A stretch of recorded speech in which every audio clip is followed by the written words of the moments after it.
Hello friends, जैसा कि mathematics के मैट्रिक्स एंड डिटरमिनेंट के हम लोग 8वें लेक्चर में आ गए हैं। 7 लेक्चर ऑलरेडी भैया कंप्लीट करें, जिसमें से 6 लेक्चर मैट्रिक्स का था, 7वां लेक्चर डिटरमिनेंट का कंप्लीट इंट्रोडक्शन था। कैसे डिटरमिनेंट निकालते हैं वो हमने बहुत डिटेल में सीखा था। आप जाके लेक्चर देख सकते हैं। अब देखिए, हम माइनर्स एंड कोफैक्टर्स जानना सीखेंगे। किसी भी डिटरमिनेंट का माइनर और कोफैक्टर निकलता कैसे है।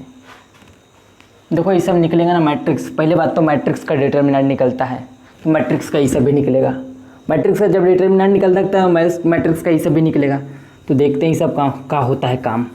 तो माइनर्स कोफैक्टर दो चीज़ हैं, दो अलग अलग चीज़ हैं। पहले माइनर सीखेंगे, फिर कोफैक्टर सीखेंगे।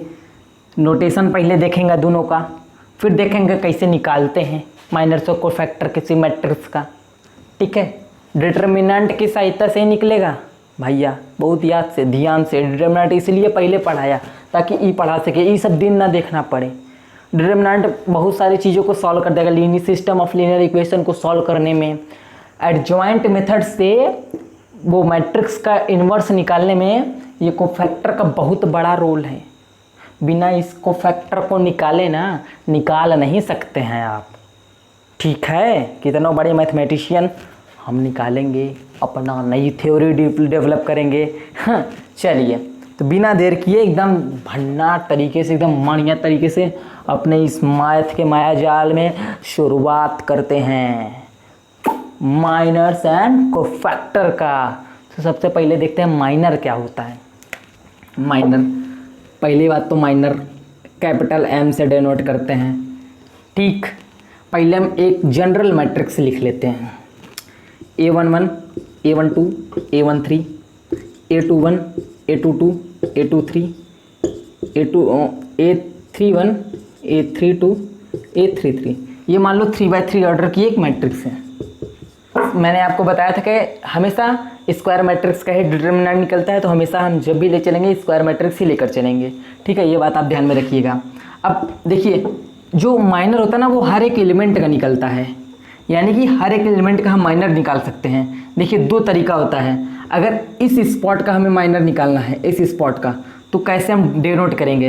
या तो पहले तो ये लिख सकते हैं M11, यानी कि 11 स्पॉट का हमें माइनर चाहिए। या फिर हम इसको ऐसे भी लिख सकते हैं, माइनर ऑफ A11। दो तरीका है ये हमें लिखने का। सबसे पहले हम 2x2 ऑर्डर के मैट्रिक्स में हम देखेंगे कैसे उसके हर एलिमेंट का निकालते हैं। फिर 3x3 ऑर्डर के मैट्रिक्स में देखेंगे उसके हर एक एलिमेंट का कैसे हम माइनर निकालते हैं। फिर कैसे देखेंगे, फिर देखेंगे 2x2 ऑर्डर के मैट्रिक्स में कैसे कोफैक्टर निकालते हैं। फिर सेम चीज़ देखेंगे 3x3 ऑर्डर के मैट्रिक्स में कोफैक्टर कैसे निकालते हैं। तो सबसे पहले 2x2 ऑर्डर का एक मैट्रिक्स सिंपली लिख लेते हैं। ये हमारा हो गया A11, A12, A21, A22। ये हमारा हो गया 2x2 की मैट्रिक्स। अब इसके हर एक एलिमेंट का हमें निकालना है। ठीक है, तो यहाँ पे साइन बना लेते हैं M12, M21, M22, यानी कि इसका मतलब है माइनर ऑफ A12, इसका मतलब है माइनर ऑफ A21, इसका मतलब माइनर ऑफ A22, यानी कि हर एक एलिमेंट निकलता है। यानी कि इसका इस एलिमेंट का, इस एलिमेंट का, इस एलिमेंट का, इस एलिमेंट का, चारों का हम लोग को निकाल के देखेंगे। देखो भैया, अगर इस एलिमेंट का निकालना है ना A11 का, तो A11 का जो कॉलम है उसको ढक लेंगे, A11 का जो रो है उसको ढक लेंगे। अब जो एलिमेंट हमें बचा हुआ दिख रहा है ना, ये तो ढक लिए एकदम दिख क्या रहा है, A22 दिख रहा है, तो A22 लिख लेंगे, यानी कि इसका माइनर जो होगा A22 होगा। सिंपली A12 कहाँ है? देखो यहाँ है। इसके कॉलम को ढक लो, फिर इसके रो को ढक लो। जब इसके कॉलम और रो को ढक लोगे ना, तो A21 जो है, ये दिख रहा हो, ये A21 यही बचेगा जब ये दोनों ढका जाएगा। तो इसका मतलब यहाँ पे लिख देंगे A21। इसका जो है इसका जो माइनर होगा A21 होगा। अब देखते हैं A21, अब इसका देखते हैं क्या होगा।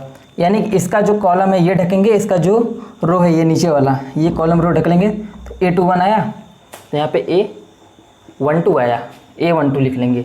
यानी कि इस स्पॉट पे जो लिख ले, एग्जाम्पल के थ्रू भी देखेंगे सेम चीज़। ये लास्ट वाला, यानी लास्ट वाला ये ढको, आया A11। तुरंत बिना देर किए एक चुपचाप एक एग्जाम्पल ले लेते हैं।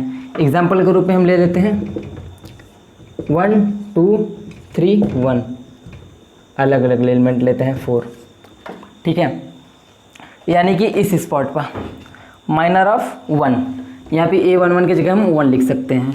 अगर यहाँ पे A12 की जगह हम लोग 2 लिख सकते हैं, A21 की जगह हम लोग 3 लिख सकते हैं, A22 की जगह हम लोग 4 लिख सकते हैं। सिंपली हमने लिख लिया। अब देखते हैं क्या क्या निकलेगा। 1 का निकालने के लिए 1 के कॉलम और रो को ढक लेंगे, 4 बचा, 4 लिख लेंगे। 2 का कॉलम मतलब रो ढके और कॉलम ढके, 3 बचेगा, 3 लिख लेंगे। सिंपली माइनर ऑफ 3, यानी कि 3 के जो रो है उसको ढकेंगे, कॉलम को ढक लेंगे। 2 दिख रहा है हमें तो 2 लिख लेंगे। माइनर ऑफ 4 का निकालने के लिए 4 के कॉलम और रो को ढक लेंगे, तो 1 दिख रहा है तो 1 लिख लेंगे। सिंपली ये 2 बाई 2 के और मैट्रिक्स का हम लोग निकालना सीख गए, माइनर कैसे निकालते हैं। अब तुरंत देख लेते हैं 3 बाई 3 के मैट्रिक्स का कैसे निकालते हैं। तो 3 बाई 3 की एक मैट्रिक्स हमारी यहाँ पे लिखी हुई है इन जनरल फॉर्म में, उसको देखते हैं। माइनर्स निकालने के लिए सबका ऐसे ही निकालेंगे, सबका ऐसे लिखते चले जाएंगे हम। आपको किसी भी, अब A1 का निकाल लेते हैं, A21 का निकालना बता देते हैं, A22 का निकालना बता देते हैं। आप बहुत आराम से सीख जाओगे। A33 का निकालना बता देते हैं। चलिए निकालते कैसे वो देख लेते हैं। A11 का निकालना है ना, सिंपली सेम काम वैसे ही करना है। A11 का निकालना तो A11 के कॉलम को और A11 के रो को, इन दोनों को ढक लो। इन दोनों को ढक लिए, इसको।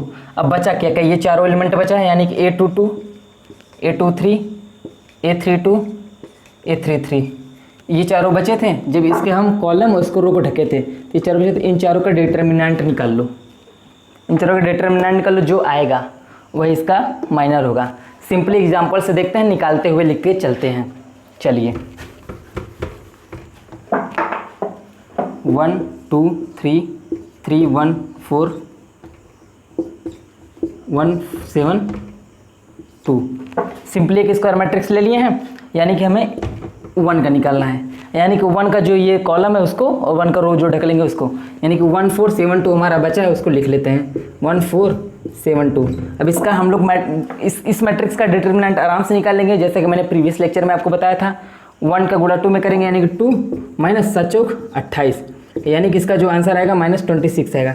यानी कि इसका जो माइनर होगा ये -26 होगा 1 का। सिंपली कुछ नहीं करना है, 21 की जगह पे 21 की जगह पे ये है, यानी कि 3 है, तो 3 के ये जो रो है उसको ढकेंगे और 3 का जो कॉलम है इसको ढकेंगे, और जो 2 3 7 जो हमें दिख रहा है उसको हम सिंपली लिख लेंगे 2 3 7 2 लिखें सिंपली।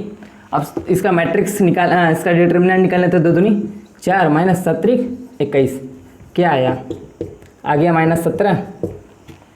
इसका जो हो गया माइनर, ये हो गया -17। तो इसी तरीके से इसका भी निकालेंगे। A22 यहाँ पे आएगा। A22 मतलब यहाँ पे ये वाला जो 1 है उसका, देखो हर 1 का अलग हो सकता है, स्पॉट वाली बात होती है। देखते हैं, ये ढक लेंगे और ये ढक लेंगे, यानी कि उसका जो कॉलम उसका रो वही ढकते हैं और कुछ नहीं। ये ढकें तो 1 3 1 2 दिख रहा है, 1 3 1 2 दिख रहा है। जिस स्पॉट पे अगर ऐसे दिख रहा है तो ऐसे उतारेंगे, जस्ट कॉपी करना है। 1 का मल्टीप्लाई 2 में करेंगे 2, और इसमें 3 का ये -1 आया, तो यहाँ पे इसका -1 देख सकते हैं आप। जो M11 स्पॉट का है उसका जो माइनर आया वो -26 है। इस नोटेशन को ऐसे ही लिखेंगे, यहाँ पे चाहे -1 की जगह A11 भी लिखेंगे तो कोई काट नहीं सकेगा। माइनर ऑफ A11 बराबर -26, तो इस तरीके से होगा। तो सिंपली अब हमको जानते हैं, आप लोग बहुत तेज तर्राक हैं, माइनर निकाला तो सीखे होंगे 2 बाई 2 ऑर्डर का और 3 बाई 3 ऑर्डर का। तो चलिए कोफैक्टर निकालना सीख लेते हैं। ऐसे हर एक एलिमेंट का निकलेगा, A11 A12 A13 सबका, जितना एलिमेंट है सबका माइनर निकलेगा।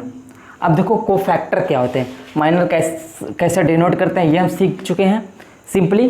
अब देखिए कोफैक्टर क्या होता है। कोफैक्टर का 2 नोटेशन इन जनरल है, मार्केट में 2 नोटेशन आपको मिल जाएगा। पहला तो जो हमारी NCERT है, सार्वभौमिक सत्य, जो हमारा हर जगह चलता है, वो हम A से डिनोट करता है। कोफैक्टर को A से डिनोट करता है, और जो वो सारी चीज़ें वो सब C को, जो और भी बुक्स हैं अपना मार्केट वैल्यू बनाने के C से, C मतलब कोफैक्टर वही चीज़ें। देखो भाई, जो सीन था ना, जो सीन माइनर में था वही सीन इसमें है। यानी कि अगर माइनर को M11 से दिखाते थे तो यहाँ पे कोफैक्टर को A11 से दिखाएंगे।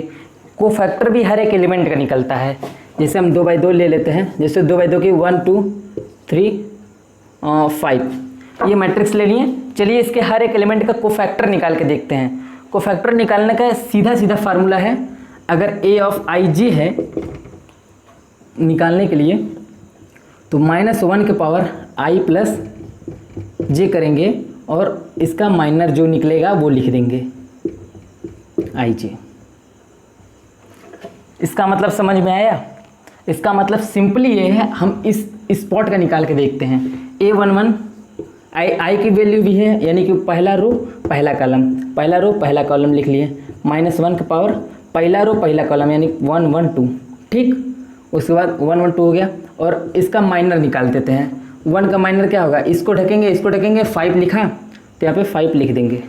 सिंपली क्या होगा, -1 की पावर यहाँ पे 2 है, यानी कि -1 इंटू -1 यानी कि +1 इंटू 5 यानी कि 5 आया, यानी कि A11 जो है वो 5 हो गया। इसका शॉर्ट ट्रिक भी हम बताएंगे, ये चीज़ आपको लिखने की ज़रूरत नहीं पड़ेगी। हम आपको एक बार बता चुके हैं किसी भी मैट्रिक्स वगैरह में प्लस माइनस पहला प्लस से शुरू करेंगे, पहला प्लस से शुरू करेंगे, फिर प्लस माइनस करते चले जाएंगे हर जगह। तो ये चीज़ें हैं। तो देखो इस स्पॉट पे प्लस था तो इस स्पॉट पे प्लस, यहाँ इसकी जगह अगर हम प्लस कर देते तो हमें 1 लिखने की कोई ज़रूरत नहीं थी, 5 था। अगर यहाँ पे अब जैसे देखो इस स्पॉट का निकालना होगा हमको 3 का, अगर 3 का निकालना हो तो वो स्पॉट है 2 1, दूसरा का रो है पहला कॉलम है। अब यहाँ पे पुट कर देंगे, सिर्फ 2 1 पुट किए, 2 1 पुट किए। अब -1 के पावर I की जगह 2 है, 2 पुट किए और इसकी जगह 1 है, 1 पुट किए। और MIJ यानी कि इसका जो है वो माइनर निकालना है। माइनर निकालने के लिए ये ढकेंगे, बचा 2, यहाँ 2 लिख देंगे। अब करना क्या है, -1 को पावर 3 यानी कि -1 इंटू -1 + 1 फिर -1 यानी कि यहाँ पे -1 इंटू 2 आएगा, यानी कि इसका ऑर्डर वैल्यू -2 आएगा। सिंपली इसी तरीके से कोफैक्टर निकालते हैं, हर एक एलिमेंट का निकल जाएगा, कुछ नहीं करना है। नोटेशन लिख सकते हैं आप, इस ऐसे भी लिख सकते हैं, कोफैक्टर ऑफ A21। ये नोटेशन भी है, ये नोटेशन भी है। C से भी डिनोट करते हैं, A से भी डिनोट करते हैं। NCERT में A से लिखा गया है और भी बुक में आपको C से भी मिल जाएगा, A से भी मिल जाएगा, कई चीज़ें हैं मिल जाएगा। तो 2/2 का कैसे निकालते हैं वो आपको बता दिए हैं। सीधा ये फार्मूला पकड़ के चलो ना यार, माइनर आपको निकालना सिखा दिए हैं अच्छी तरीके से। 2/2 का हो चाहे 3/3 का हो। अब डिटर्मिनेंट में सिर्फ यही करना, -1 ऑफ I प्लस जे क्या है, ये सब वाली चीज़ें A11 A22 A21 A22। अगर ये सब चीज़ें यही I J इन दोनों को ऐड कर दो आपस में, यही I है ये J है, वो चीज़ों को यहाँ पे पुट करके आप 3/3 का भी निकाल सकते हो। सिंपली कुछ नहीं करना है। 3/3 का हम कुछ देख लेते हैं। सब निकालना यार बेवकूफ़ी होगी, टाइम वेस्ट है। आप लोग भी जानते हो एकदम तेज तर्राक हैं आप। 1 2 3 4 5 6 1 7 8 ये है। अब बोला माइनर निकालो 1 1 का, तो यार कौन नहीं बता पाएगा, आप नहीं बता लोगे। सीधा है 1 1 का, इसको ढको इसको ढको। पहले तो माइनर निकालना है, ये -1 के पावर 1 1 का निकालना है, तो यानी 1 + 1 ये हमारा कर लिया। माइनर निकालना है, माइनर हम निकालना जानते हैं। इसको ढकें, इसका डिटर्मिनेंट निकालना है हमको। अब जो 5 6 7 8 का डिटर्मिनेंट क्या आएगा, 8 5 40 -7 7 6 42 -2 आएगा डिटर्मिनेंट। अब यहाँ पे -2 लिख देंगे, इसकी जो वैल्यू होगी 1 रहेगी।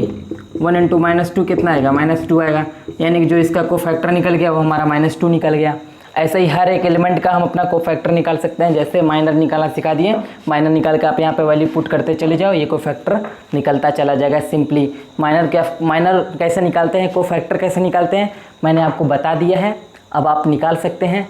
आपको DPP में बहुत सारे क्वेश्चन माइनर कोफैक्टर निकालने के लिए मिल जाएंगे, वहाँ से आप बहुत सारे प्रैक्टिस कर सकते हैं। NCERT के क्वेश्चन की प्रैक्टिस करिए, आपके पास कोई अदर बुक है तो उससे प्रैक्टिस करिए, प्रैक्टिस करते रहिए, क्योंकि practice makes a man perfect. आवाज़ नहीं गया, बोल के नहीं रहते। तो 8वां लेक्चर हमारा कंप्लीट, सीख गए अच्छे से, एकदम भन्नाट तरीके से, बढ़िया से हो गया। Thank you so much for watching this video. जाकर टेलीग्राम ज्वाइन कर लेना भैया, इधर इच मिलेगा सब कुछ, दम सब मिलेगा। Thank you so much for watching this video.